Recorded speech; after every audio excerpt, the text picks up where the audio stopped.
I've just received another briefing from a great group of talented people on the virus that is going around to various parts of the world.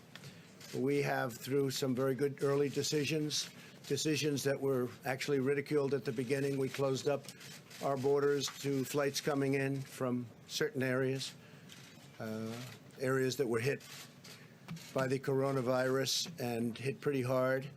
And we did it very early. A lot of people thought we shouldn't have done it that early, and we did, and it turned out to be a very good thing.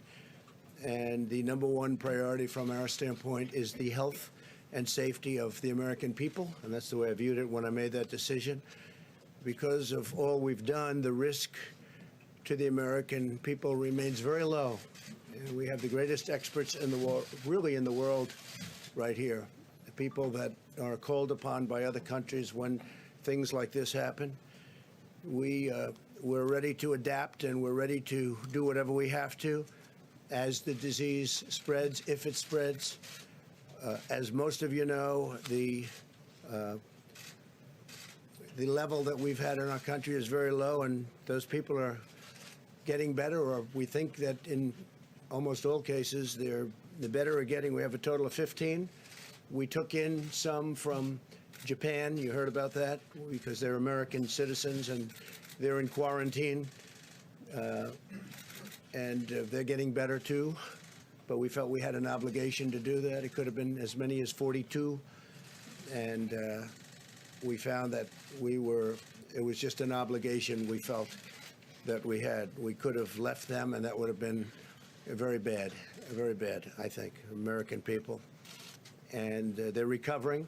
Of the 15 people, the original 15, as I call them, 8 of them have returned to their homes, to stay in their homes until fully recovered. 1 is in the hospital, and 5 have fully recovered. And 1 is, we think, in pretty good shape. And it's in between hospital and going home.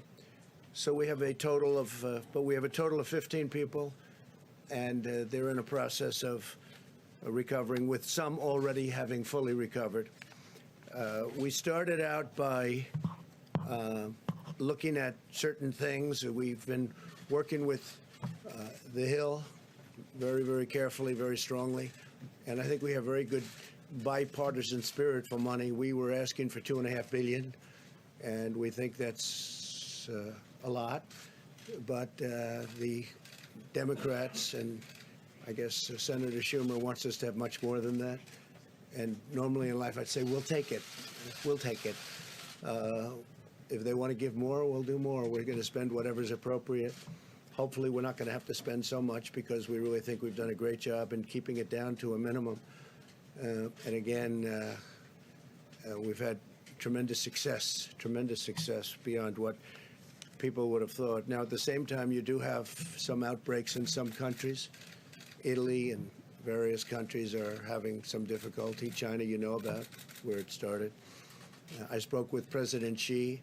We had a great talk. He's working very hard, I have to say. He's working very, very hard. And if you can count on the reports coming out of China, that spread has gone down quite a bit. The infection seems to have come down over the last 2 days. As opposed to getting larger, it's actually gotten smaller. In one instance where we think it's somewhat reliable, it seems to have gotten quite a bit smaller. With respect to the money that's being negotiated, they can do whatever they want. I mean, we'll do the 2.5. We're requesting 2.5. Some Republicans would like us to get 4, and some Democrats would like us to get 8.5, and we'll be satisfied whatever it is. We're bringing in a specialist, very highly regarded specialist, tomorrow, who works actually at the State Department, very, very tremendously talented in doing this.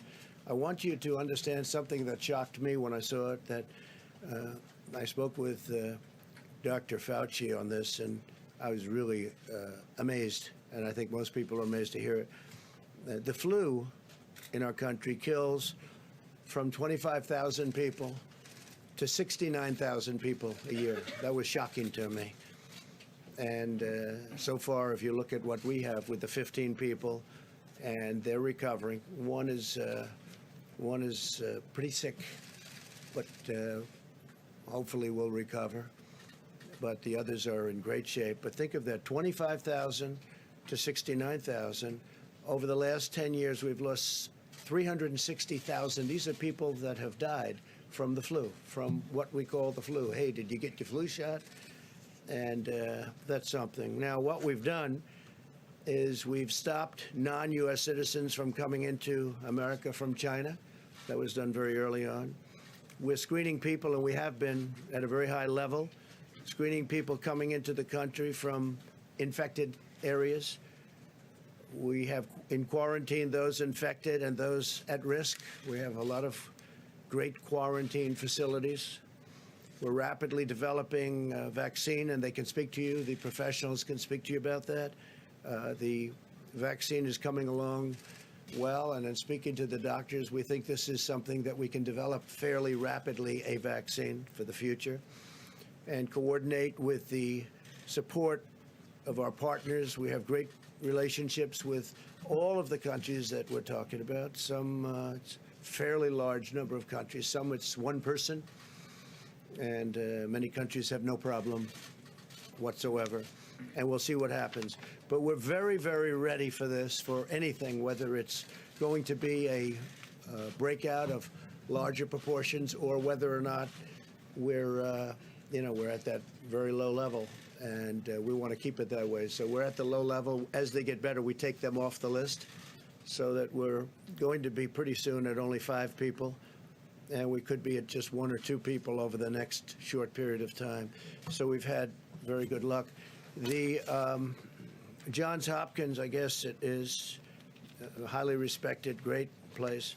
They did a study, comprehensive, the countries best and worst prepared for an epidemic. And the United States is now, we're rated number 1. We're rated number 1 for being prepared. This is a list of different countries. I don't want to get in your way, especially since you do such a good job. This is a list of the different countries. The United States is rated number 1, most prepared.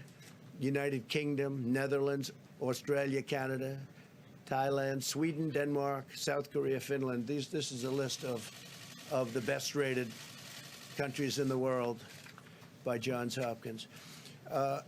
We're doing something else that's important to me because he's been terrific in many ways, but he's also very good on health care.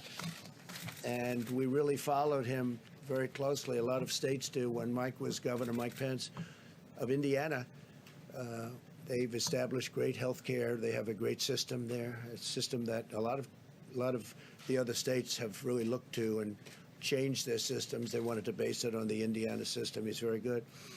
And I think, and he's really very expert at the field.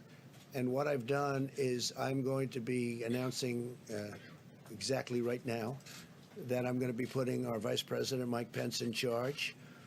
And Mike will be working with the professionals, doctors, and everybody else that's working. The team is brilliant. I spent a lot of time with the team over the last couple of weeks, but they're totally brilliant, and we're doing really well. And Mike is going to be in charge, and Mike will report back to me.